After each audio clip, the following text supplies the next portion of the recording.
अब आगे को वर्णन करते हैं न्यायतश्च, के इतना ही अकेला नहीं है, मतलब किससे कहते श्रुति स्मृति में ही विद्या विद्या का भेद का वर्णन नहीं किया गया, बल्कि न्याय से भी जाना जाता है, तर्क के माध्यम से भी, कि विद्या का फल अलग है और अविद्या का फल अलग है। कि विद्या का फल अनर्थ को ध्वस्त करता है और अविद्या का फल अनर्थ की प्राप्ति में हेतु बनता है। विद्या का फल अनर्थ को ध्वस्त करता है और अविद्या का फल अनर्थ की प्राप्ति करता है। ये अन्वय और व्यतिरेक के द्वारा, अन्वय और व्यतिरेक न्याय के माध्यम से, अन्वय व्याप्ति के माध्यम से, व्यतिरिक्त व्याप्ति के माध्यम से न्याय से भी सिद्ध होता है, सिद्ध करते हैं कि विद्या का फल अलग है और अविद्या का फल अलग है। अन्वय व्याप्ति, व्यतिरिक्त व्याप्ति, तो यत्र यत्र धूमा तत्र तत्र बन्नी, ये अन्वय व्याप्ति होगी, जहाँ जहाँ धूम होगी वहाँ पर आग जरूर होगी। अब व्यतिरिक्त व्याप्ति किसको बोलते हैं? यत्र बन्ने नास्ति तत्र धूमोपि नास्ति, ये व्यतिरिक्त व्याप्ति है। जहाँ पर आग नहीं है वहाँ पर धूम भी नहीं है, जहाँ पर आग नहीं है तो वहाँ पर बिना आग के धूम हो ही नहीं सकती धुआं, लेकिन जहाँ पर धुआं है वहाँ पर निश्चित रूप से आग रहती ही है ना। जहाँ पर धुआं है वो धुआं उसी को लेना अवच्छिन्न युक्त, अवच्छिन्न उससे युक्त, धारा से युक्त, नहीं तो ट्रेन वाला धुआं लेंगे तो गड़बड़ हो जाएगा। ट्रेन वाला धुआं लेंगे तो क्या हो जाएगा? गड़बड़ हो जाएगा। ट्रेन तो निकल गई और धुआं ऊपर ही उठ रहा हुआ है। जैसे रॉकेट है ना, रॉकेट तो निकल गया रॉकेट, लेकिन उसका जो गैस है वहीं पर दिख रही है आकाश में, तो इसलिए वो अब उससे युक्त है ना, जहाँ से निकल रही वहीं से, इस प्रकार से। तो अवच्छिन्न उससे युक्त है, तो जहाँ जहाँ पर धूम होती वहाँ पर आग होती है, ये अन्वय व्याप्ति। व्यतिरिक्त व्याप्ति, जहाँ पर आग नहीं है वहाँ पर धूम भी नहीं है, व्यतिरिक्त व्याप्ति। इससे न्याय के माध्यम से, अनुमान प्रमाण के माध्यम से भी, तर्क के माध्यम से भी सिद्ध होता है कि विद्या का फल अलग है और अविद्या का फल अलग है। तो कहाँ पर आया न्याय भी? न्यायतश्च इस प्रकार यहाँ पर आया। महाभारत का वाक्य है, सर्पान कुशाग्राणी ततोदयपानम ज्ञात्वा मनुष्य परिवर्जयन्ति अज्ञानतस्तत्र पतन्ति केचित् ज्ञाने फलं पश्येयतः विशिष्टम्।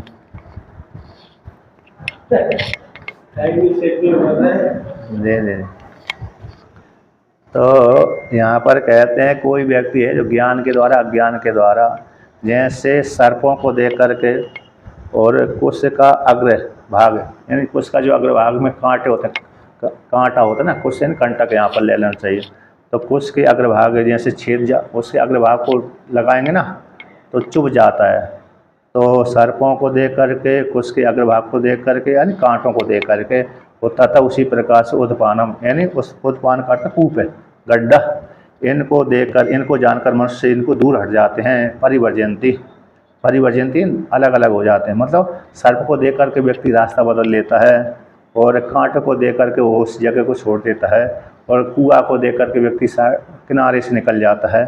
अब कहते हैं अज्ञानस्तत्र पतन्ति केचे, जो इस प्रकार से नहीं जानते नहीं है अज्ञान के कारण, तो वो उससे सर्प से कट जाते हैं। कभी कभी कभी कभी कांटे के ऊपर पैर रखा जाता है तो कष्ट होता है, कभी कभी गड्ढे में गिर जाते हैं। तो इसलिए यहाँ पर भी कहते हैं ज्ञाने फलम पश्यतः यथा विशिष्टम, उसी प्रकार से ज्ञान में, ज्ञान का फल अलग है और अज्ञान का फल अलग है।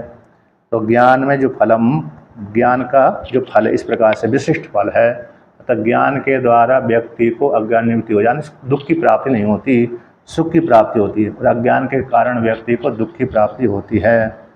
इस प्रकार से वर्णन किया, यानी आत्मज्ञान है। उसी प्रकार से जैसे लौकिक ज्ञान के द्वारा व्यक्ति को ज्ञान होता है तो वो कष्ट आदि प्राप्ति नहीं होती, उसी प्रकार से ज्ञान है तो ज्ञान के, आत्मज्ञान का विशिष्ट फलम जैसा होता है उसी प्रकार से यहाँ पर जान लेना चाहिए। इस प्रकार से वर्णन किया। अब और कहते हैं इसी को और वर्णन करता था, अच्छा उसी प्रकार से न्याय के माध्यम से, अन्वय और व्यतिरेक के माध्यम से न्याय को कहा गया है, उसी का विवरण करते हैं। अन्वय व्याप्ति के द्वारा और व्यतिरिक्त व्याप्ति के माध्यम से तथा देहादिषु आत्मबुद्धिर अविद्वान राग द्वेषादि प्रयुक्तो धर्म अधर्म अनुष्ठान कृत जायते म्रियते च इति अवगम्यते। देहादि व्यतिरिक्त आत्मदर्शिनो राग द्वेषादि प्रहाण अपेक्षया धर्म अधर्म प्रवृत्ति उपसमान मुच्यन्ते इति ही न केनचित् तथ्याख्यातुं शक्या न्यायतः। तो यहाँ पर वर्णन करते हैं कि तथा च उसी प्रकार से देहादियों में जिसने आत्मा की बुद्धि कर ली है, 90% व्यक्ति शरीर को आत्मा मानते हैं। ऐसे हैं 90% व्यक्ति शरीर को ही आत्मा मानते हैं। तो देहादियों में जिनकी आत्मबुद्धि है, ऐसे अज्ञानी, वो अज्ञानी व्यक्ति चाहे वो स्त्री हो चाहे वो पुरुष हो, राग आदि से प्रयुक्त रहता है। ऐसा जो कैसा होता है, पर राग आदि से, राग द्वेष आदि से प्रयुक्त रहता है। राग द्वेष आदि से प्रयुक्त होकर के धर्म अनुष्ठान, धर्म और अधर्म के अनुष्ठान को करने वाला होता है। और धर्म और अधर्म के अनुष्ठान करने से फिर उसको जन्म और मृत्यु की प्राप्ति होती है। जायते जन्म मृत्यु मरता है इति अवगम्यते। इस प्रकार से अर्थात अज्ञानी व्यक्ति जिसने शरीर में आत्मत्व बुद्धि कर ली है, ऐसे अज्ञानी राग द्वेष से ग्रसित होकर के धर्म अधर्म का सेवन करके जन्म मृत्यु को प्राप्त होता है। ये अज्ञानी का वर्णन कर दिया। अब ज्ञानी को लेकर कहते हैं जिस विद्वान ने देहादि व्यतिरिक्त आत्मदर्शिनों, जिस साधक ने शरीर से भिन्न आत्मबुद्धि कर ली है और राग द्वेष आदि उसने त्याग दिए, किसके माध्यम से, राग द्वेष आदि का प्रहाण की अपेक्षा को लेकर के आकर निष्काम कर्म करते करते करते अंतःकरण शुद्ध हो गया। तो उपनिषदों के माध्यम से राग द्वेष आदि उसके हृदय से निकल गए और उसने देह आदि से व्यतिरिक्त ही आत्मा को जानता है। तो ऐसे जानने वाला वो जो विद्वान है, धर्म अधर्म जो प्रवृत्ति के हेतु है उनसे उपशम हो जाता है। उपशम हो जाने से अर्थात त्याग देने से मुच्यन्ते थी, तो मुक्त हो जाता है। कौन, वो व्यक्ति। तो इस प्रकार से उसके मोक्ष को न कहना चाहिए प्रत्याख्यातुं शक्यते न्यायता। तो न्याय से उसका खंडन नहीं किया जा सकता। यानी जो अज्ञानी है उसको संसार फल की प्राप्ति होती है और जो ज्ञानी है उसको मोक्ष फल की प्राप्ति होती है। इस प्रकार से यहाँ पर वर्णन किया है ना। तो इस प्रकार से यहाँ पर एक टीका आया, टीका में अरे 414 नंबर पृष्ठ की टीका है, पहली पंक्ति कि अनादि अनिर्वाच्य अविद्यावृत्त चिदात्मा देहादौ अनात्मनि आत्मबुद्धि आददाति तद्युक्तो रागादीनः प्रेर्यते तत्प्रयुक्तस्य कर्मानुष्ठान अनुतिष्ठति तत्कर्ता च यथा कर्म नूतनं देहम् आदत्ते पुरातनं त्यजति इति एवं अविद्या बत्ते संसारित्वं सिद्धमिति। जो अनादि छह होते हैं, जीव ईश विशुद्धाचित तथा जीव ईश्वरयोर्विदा अविद्या तच्चितुर्योग षड अस्माकम अनादया। जीवात्मा में, ईश्वर में और ब्रह्म में भेद, जीव और ब्रह्म, जीव में और अविद्या में संबंध है, ब्रह्म का और अविद्या का संबंध, जीव ईश्वर में भेद है ना। जीव ईश्वर और ब्रह्म और जीव ईश्वर में भेद और जीवात्मा का ब्रह्म का अविद्या के साथ संबंध। इस प्रकार से जो छह जो भेद है अनादि हैं, उसमें से एक जो अविद्या है वो अनादि है, अनिर्वाच्य है। अनादि भी है और अनिर्वाच्य। अनिर्वाच्य का अर्थ होता है हम वर्णन करने चलेंगे तो वर्णन नहीं कर सकते। जब तक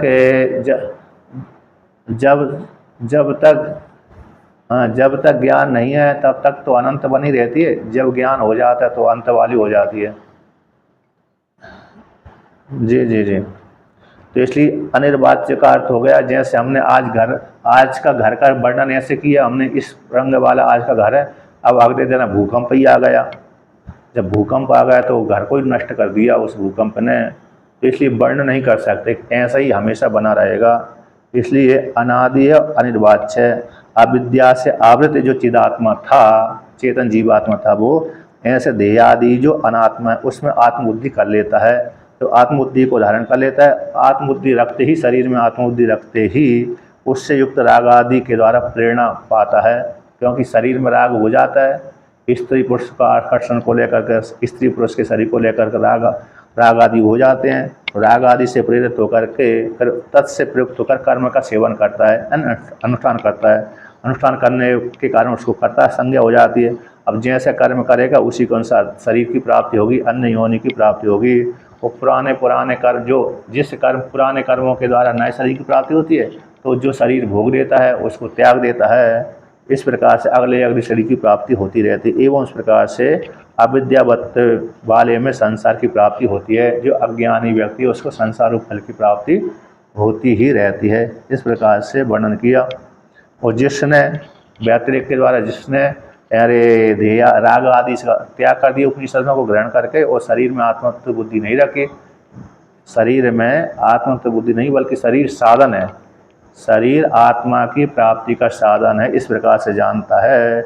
और मैं तो निर्विशेष पर ब्रह्म परमात्मा हूँ, ईश्वर से मैं भिन्न नहीं हूँ, ऐसा जो जानता है, चाहे वो स्त्री हो, चाहे पुरुष हो, बालक हो अथवा बालिका हो, ऐसा जानने वाला व्यक्ति जी जी ऐसा साधन मोक्ष का हेतु कहलाता है। इस प्रकार जानने वाला व्यक्ति मोक्ष धर्म और अधर्म को त्याग देता है। धर्म अधर्म का त्याग करके उपनिषदों को आलम्बन लेकर के मोक्ष फल को प्राप्त कर लेता है, मुक्त हो जाता है। इस प्रकार से तो श्रुति के माध्यम से, न्याय के माध्यम से भी विद्या का फल अलग है और अविद्या का फल अलग है। इस प्रकार से वर्णन किया। तत्र एवं सति ऐसी प्राप्ति हो जाने पर श्रुति और स्मृति के द्वारा और न्याय के माध्यम विद्या का फल अलग और अविद्या का फल का वर्णन कर दिया। तो जीव ईश्वर के ऐक्य मानने पर तो उससे जो संसार की फल की प्राप्ति हो रही थी ईश्वर को, जो पूर्व पक्ष अनुसार वो नहीं हो रही। तेज कर देते हैं, थोड़ा तेज बोलता हूँ, है ना, तेज थोड़ा बोलता हूँ। तो यहाँ पर पहले वर्णन किया था, तो आगे कहते हैं और इस प्रकार से क्या कहते हैं कि उक्त अन्वय और अन्वय आदि के द्वारा न्याय से भी क्या होता है, उसका खंडन नहीं किया जा सकता, अन्यथा सिद्धि का साधक का अभाव हो जाता है। जैसे किसी ने कहा अन्यथा सिद्धि एक वाक्य होता है, अरे अन्यथा सिद्धि का अर्थ होता है, जैसे हमने कहा कि ये यहाँ पर घर नहीं है, कोई घर नहीं बना सकता है यहाँ पर, तो किंतु उस यहाँ पर तो नहीं, लेकिन दूसरी जगह उसका घर हो सकता है। अमुक व्यक्ति का घर अमुक देश में नहीं है, तो लेकिन दूसरी जगह तो उसका घर हो सकता है। अर्थात जैसे जीवात्मा में ऐक्य मानने पर, जीव और ईश्वर में ऐक्य मानने पर जो संसार का उच्छेद की प्राप्ति हो रही थी वो नहीं होती। अर्थात अविद्या को लेकर के संसार बना रहता है, विद्या को लेकर के ही उस व्यक्ति के लिए संसार का उच्छेद होता है। और कहते हैं जीव और ईश्वर को ऐक्य मानने से ईश्वर में संसारिक धर्म आ रहा था, वो नहीं आता है, क्योंकि ईश्वर कर्ता भोक्ता से रहित है, उसमें कोई भी धर्म नहीं बनते। आत्मा में कोई धर्म नहीं, उपाधि को लेकर के धर्म आते थे। इस प्रकार से तो अन्यथा सिद्धि, यदि शरीर के साथ जीव और ईश्वर का ऐक्य मानेंगे तो संसार तो फल की प्राप्ति और संसार का उच्छेद जो अन्यथा सिद्ध हो रहा था, दोष आ रहा था, वो नहीं आता। इस प्रकार से यहाँ पर वर्णन किया।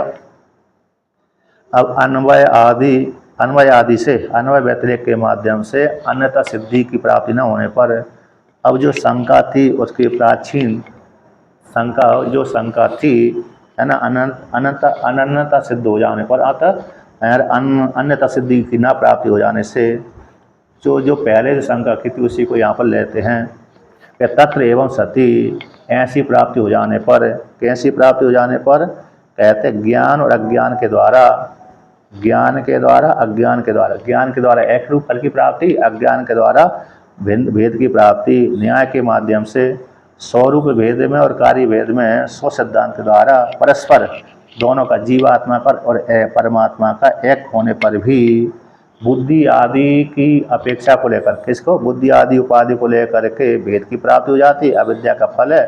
और कहते हैं उस अविद्या को लेकर के ही आत्मा में संसारित्व धर्म पाया जाता है।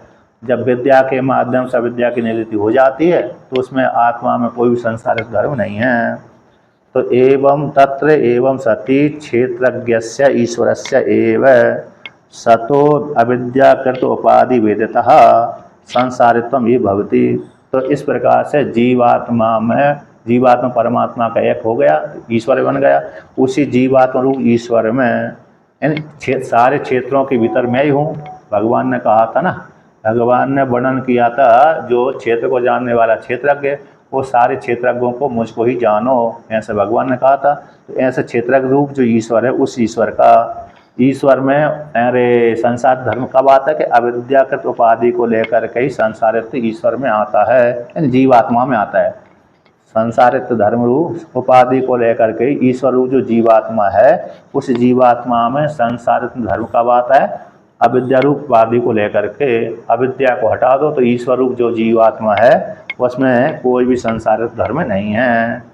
इस प्रकार से तो जिस प्रकार से यहाँ पर कहता है यथा देहादि,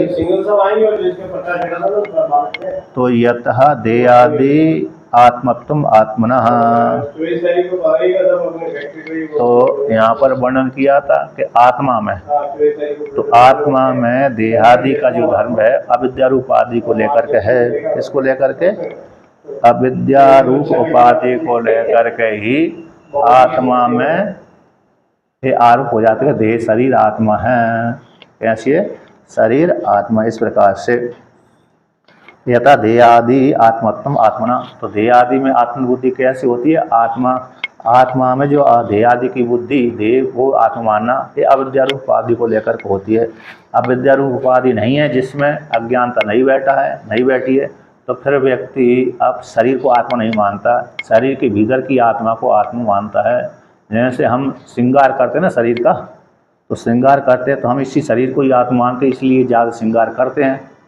जब हमने इस शरीर को आत्मा मानना बंद कर दिया तो फिर व्यक्ति शरीर की देखभाल तो करता, लेकिन वैसा जैसे राग पूर्वक जैसे पहले करता था फिर बाद में नहीं करता। जैसे स्त्रियां हैं श्रृंगार करती हैं बहुत, तो इस प्रकार से फिर जब आत्मा को जान लेती हैं वो भी, तो पुरुष भी श्रृंगार करता है शरीर का बहुत, तो वो भी जब आत्मा को जान ले तो श्रृंगार करना बंद कर देता है। आता उपेक्षा बुद्धि हो जाती शरीर के ऊपर।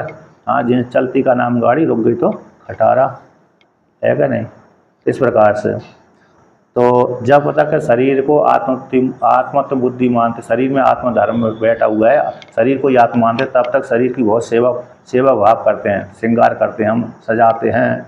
जब शरीर को आत्मा मानना बंद कर देते हैं तो ठीक है, स्नान आदि तो करते हैं, लेकिन श्रृंगार करना, बड़ा सुंदर सजाना इत्यादि नहीं करते, यानी इसमें आसक्ति फिर नहीं रहती। इस प्रकार से सही ना। इसलिए तो यहाँ पर कहते हैं सर्व जंतु नाम ही प्रसिद्धो देहादिषु अनात्मसु आत्मभावो निश्चितो अविद्या करता। इसलिए वर्णन किया है कि सारे जंतुओं के मध्य में जितने भी जंतु वर्ग हैं उनमें तो देहादि जो अनात्म वस्तु हैं उसमें आत्मा का जो भाव कर लेते हैं, वो आत्मा का जो निश्चित उनको होता है। जितने भी जीव जगत में जंतु दिख रहे हैं, देहादि दिख रहे हैं, देहादि जो अनात्म वस्तु है उसमें आत्मा तो जो बुद्धि उनको होती है, शरीर को आत्मा जो मानते हैं, शरीर को है, मन को है, बुद्धि को है, अन्य को जो आत्मा मानते हैं, किस कारण से मानते हैं, अविद्या करता, उसमें हेतु है अविद्या। अविद्या को लेकर के ही शरीर में आत्मत्व बुद्धि होती है। सारे प्राणियों के भीतर, सारे प्राणी जब अपने शरीर को ही आत्मा मानते हैं तो उसमें मुख्य हेतु यही है। क्या हेतु है, अविद्या। अविद्या के द्वारा ही व्यक्ति शरीर को आत्मा मानता है। इस प्रकार से वर्णन किया, इस प्रकार से यहाँ पर वर्णन किया। अब आगे का प्रसंग शंका का है, तो बाद में कल करते हैं ना। जी जी जी।